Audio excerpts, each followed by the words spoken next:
definir la construcción de la insubordinación fundante y había dicho que una era una cierta actitud ideoclasta, ¿no? Vamos a ver si explico primero una especie de pródromo o preámbulo. Desde la perspectiva del materialismo filosófico, nosotros suponemos que las ciencias y la filosofía son cosas diferentes. Las ciencias se mueven a una escala, diríamos, de primer grado, y la filosofía se mueve a una escala de segundo grado, un grado que llamamos reflexivo. Pero además suponemos que esa reflexividad no es que se superponga porque persista, sino que precisamente de la dialéctica de las ciencias, de los conceptos que formulan las ciencias, cuando resultan ciertas inconmensurabilidades entre las diferentes disciplinas, entre la física y la geología, entre la termodinámica o entre la historia y la sociología, cuando surgen rivalidades entre conceptos, inconmensurabilidades, pues empiezan a surgir ya determinadas reflexiones a las que llamamos ideas que atraviesan esas ciencias. Bien, esas ciencias, por lo tanto, esas ideas se mueven en un segundo grado, ¿no?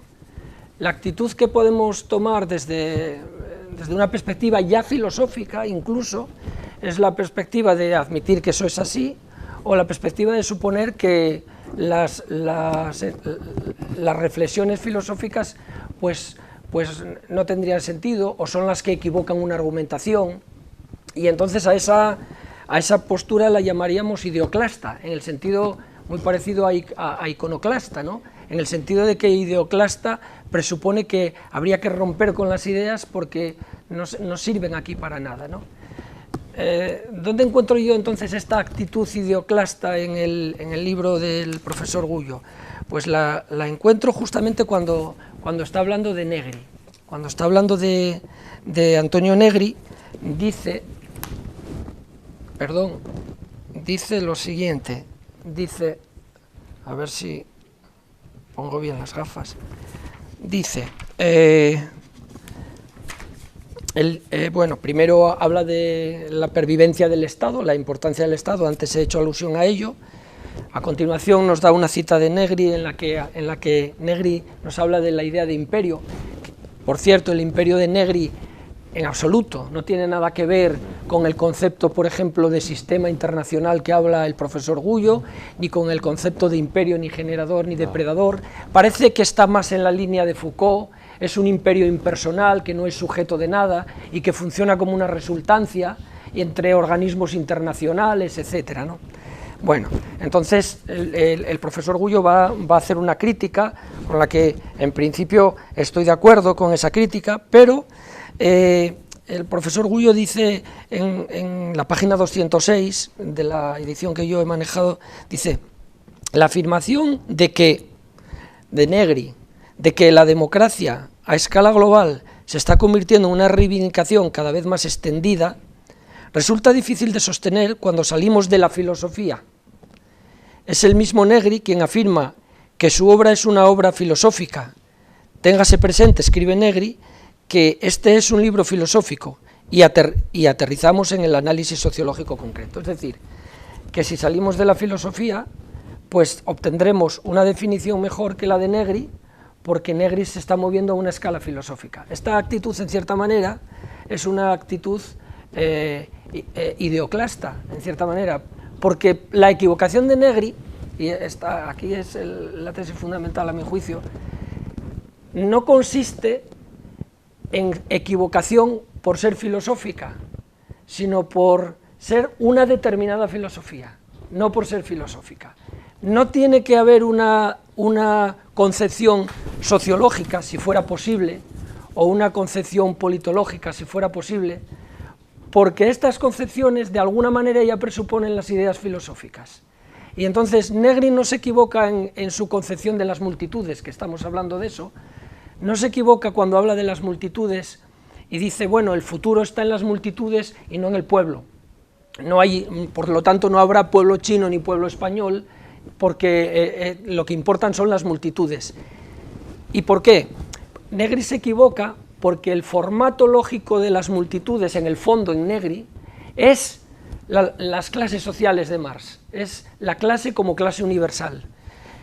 Bien que concediendo a las ideologías posmodernistas, pues que esas multitudes están formadas pues por los lobbies de gays o de homosexuales o de indigenistas, etcétera, y entonces todos en conjunto ya no son el proletariado, sino que forman las multitudes. Pero el formato lógico que pretende conseguir Negri con las multitudes no es comparable con el pueblo, porque el pueblo tiene una estructura lógica distributiva, es decir, una estructura lógica distributiva es en la que se dan relaciones de equivalencia, reflexiva, simétrica y transitiva, es decir, las clases lógicas, mientras que una estructura atributiva, que es la que pretende con las multitudes, es una estructura universal, pero no es así. La cuestión está así, es decir, que sigue siendo, a pesar de que habla de multitudes Negri, sigue siendo marxista en eso, no supera la posibilidad del proletariado. ¿Por qué? Porque lo que hay no es una clase universal, lo que hay son estados que rompen las clases universales, y los homosexuales argentinos son primero argentinos. La homosexualidad no une, ni une a los homosexuales argentinos con los homosexuales chinos, porque lo que une a los homosexuales chinos es el idioma, y el idioma es lo que une a los hispanos o a los españoles y así sucesivamente. Por lo tanto, esa clase universal. Entonces, la crítica que hace el profesor Gullo, a mi juicio, con ser necesaria, porque es necesaria, y él da un argumento potentísimo, es el argumento de vaya usted a decirle a los chinos que son una multitud y que no son un pueblo. Efectivamente, lo que está diciendo en el fondo el profesor Gullo es los chinos son una totalidad distributiva como país, y las multitudes chinas no pueden formar totalidad atributiva con el resto de la humanidad, no son clase universal, por lo tanto es imposible. Negri no acierta. Negri se sigue moviendo, a pesar de utilizar el concepto de clase de multitud, se sigue moviendo a la misma escala que Marx y a la misma escala que, por ejemplo, David Harvey, que también habla en Ciudades Rebeldes de los grupos sociales, y a la misma escala que Podemos, y que el 15M, que se mueven a esa misma escala, de esa totalidad. Bien, y entonces, ¿qué ocurre aquí? Pues que la crítica que se hace a Negri no puede ser por ser filosofía, por moverse en la escala filosófica, sino que es por moverse en esa escala de mala filosofía, Y entonces, ¿qué tenemos que hacer aquí? ¿Por qué no son totalidad atributiva, es decir, clase universal? Pues no lo son, porque lo que tiene efectividad, porque lo que es efectivo son los estados. Y aquí entonces introducimos la siguiente cuestión, porque lo que nos viene aquí ahora entonces es la cuestión de la lucha de clases. Porque si Marx introduce la cuestión de la lucha de clases, es porque el proletariado se erige en clase universal, y al erigirse en clase universal podrá establecer la dictadura del proletariado y la sociedad universal, pero esa sociedad universal es imposible, y fue imposible para la Segunda Internacional, que no logró parar la Primera Guerra Mundial. Y entonces, ¿qué ocurre? Pues ocurre que hay elementos que de esas clases, como por ejemplo es la lengua propia, que está ya demostrando que no hay tal sociedad universal. Si nos retrotraemos ahora a las sociedades mesopotámicas, a las ciudades de Eridú, de Ur, de Uruk, de Lagash, esas sociedades efectivamente son ciudades, por otra parte, más que sociedades, pues son ciudades.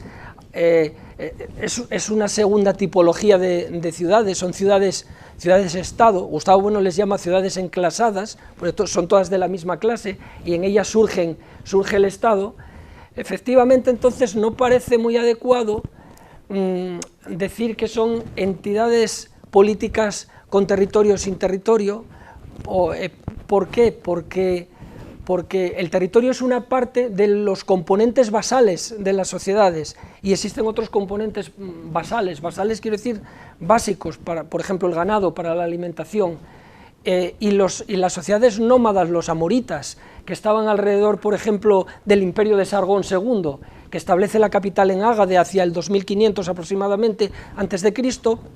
Esas sociedades que son nómadas y que podríamos decir son sociedades sin territorio, cuando cruzan, y que además son sociedades en muchos casos naturales, bárbaras, que todavía no han conseguido la forma de Estado, etcétera, cuando cruzan por el estado de Sargón II, o por los estados hititas, o por el estado de Hammurabi en Babilonia en el 1750 a.C., esas sociedades de alguna manera están enganchadas a las ciudades que existen, es decir, llegan con sus ganados, y aunque no tengan territorio, están viviendo del territorio de las otras sociedades, ¿no?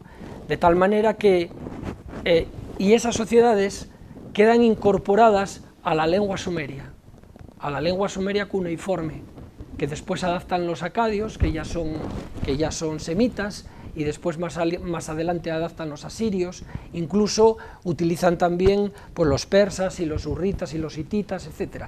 Entonces, es esa lengua la que les da unidad, y entonces por eso la lengua tiene un valor, vamos a decirlo en terminología marxista, el español tiene un valor infraestructural, no solo el territorio nuclear que aúna a Argentina y a Brasil, y por eso tampoco hay que considerar idealista esa unidad hispanoamericana global, sin empezar solo por esa parte, porque desde la perspectiva de Gustavo Bueno nos estamos fundando en un componente fundamentalmente infraestructural, utilizando la terminología marxista, como es la lengua, un componente infraestructural que ya vio Stalin cuando recriminó a Marr la importancia del ruso en la revolución y no de las lenguas vernáculas que se querían crear, ¿no?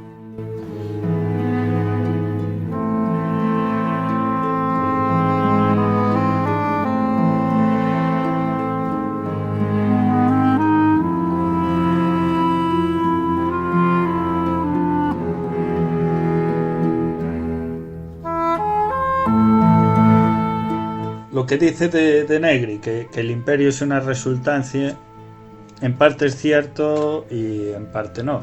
Claro, le parece poco que sea una resultancia, pero claro, Negri parte al revés de su análisis institucional, parte del mundo en marcha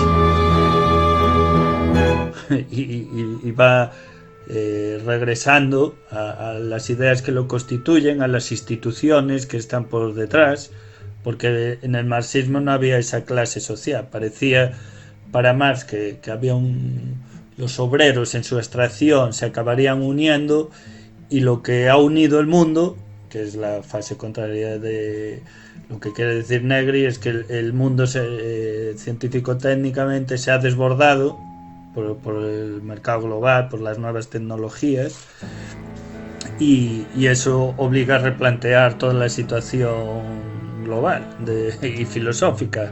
Entonces recoge parte de la crítica a la modernidad por la posmodernidad y hace unos análisis de dónde surgiría desde el comienzo del capitalismo, cómo engranaría con el Estado y con la nación para generar el mundo actual. Y es el mundo actual que se está desconstruyendo y al que los posmodernos empezaron a verle las costuras. Entonces él cree que hay dos ideologías que están detrás del Estado-nación moderno, que es y que justifican las relaciones internacionales. Empieza analizando la ONU, por ejemplo, el libro. O sea, si la ONU es una resultancia de la guerra mundial entre las naciones. Que ahí había la teoría contractual de Hobbes, de estados soberanos que pactan contractualmente, y la idea lockeana de sociedad civil global basada en la propiedad privada, que armonizaría con el mercado. O sea que el globalismo y habla de globalismo, o sea, este concepto ya está en Negri, tendría estas dos ramas, que son los que vemos discutir entre posmodernos y patriotas, ¿no? O en globalistas y patriotas, cuando ambas ramas están ya previstas, una parte en la teoría de la modernidad. Entonces lo que hace Negri es ver que la posmodernidad para él es ese mercado que divide, que hace grupos, que clasifica, que es, como dice también él mismo, lo dice que es marketing, ¿no? No sé, apunte por aquí, que el posmodernismo, dice, es la lógica a través de lo que opera el capital global, que utiliza el marketing y que cada diferencia es una oportunidad de negocio, ¿no?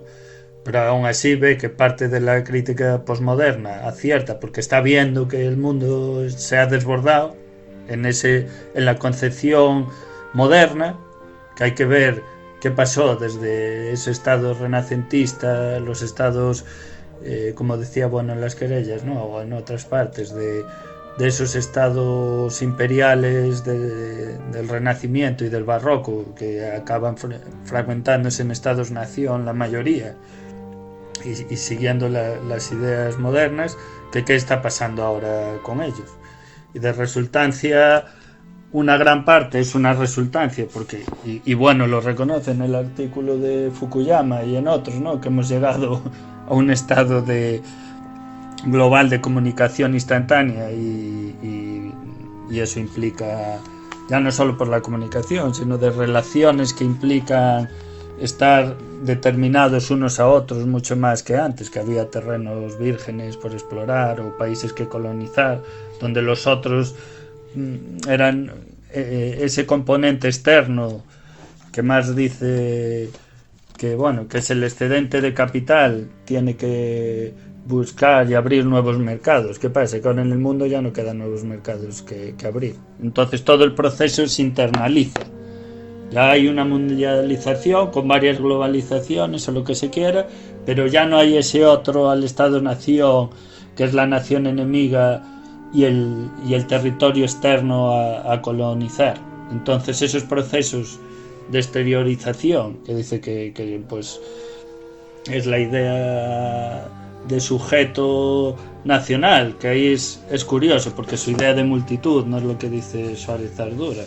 Su idea de multitud es el negativo de esta globalización posmoderna triunfante, los que van quedando pues marginados en esa globalización, ¿no? Entonces esos marginados que tanto han estudiado los postcolonial, los movimientos antropológicos postcoloniales y sociológicos, o el feminismo, pues obligan a esa posmodernidad, a ese estado imperial, a ir detrás de estos fenómenos, que son migraciones masivas, son sociedades hibridadas, permanentemente en comunicación.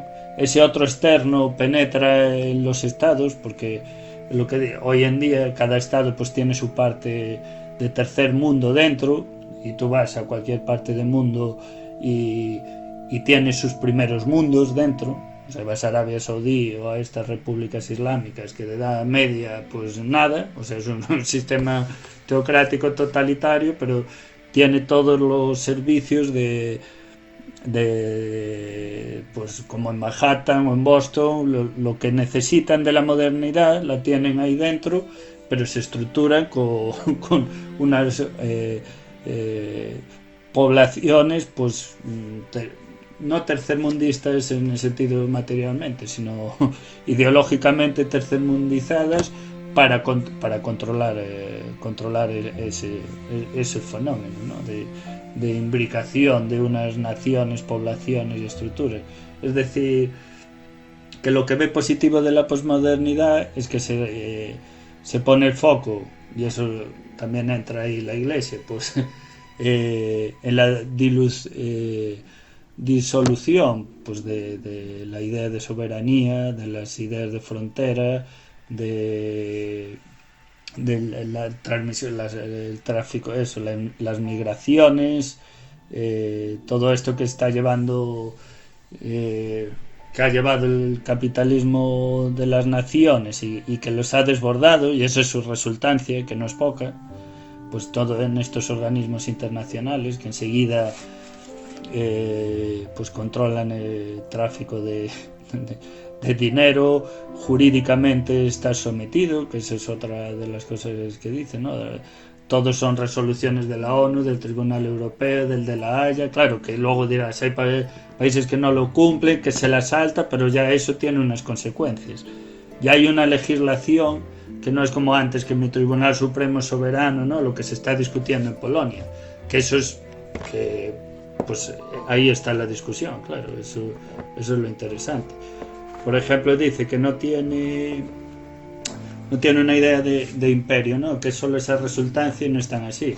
Que dice que Estados Unidos, su constitución, analiza bastante la constitución de Estados Unidos, que ya se crea para crear un imperio, pero un imperio tradicional, pero no tradicional en el sentido barroco europeo, sino ya moderno, en el que ese imperio iba a ir asumiendo capas de población, pues de inmigrantes, de territorios, no deja de crecer en su propio Estado-nación, ¿no? Hasta las guerras civiles, la doctrina Monroe, hasta que interviene en el mundo y se hace la superpotencia única global, ¿no? Entonces él dice, la pirámide de la constitución global.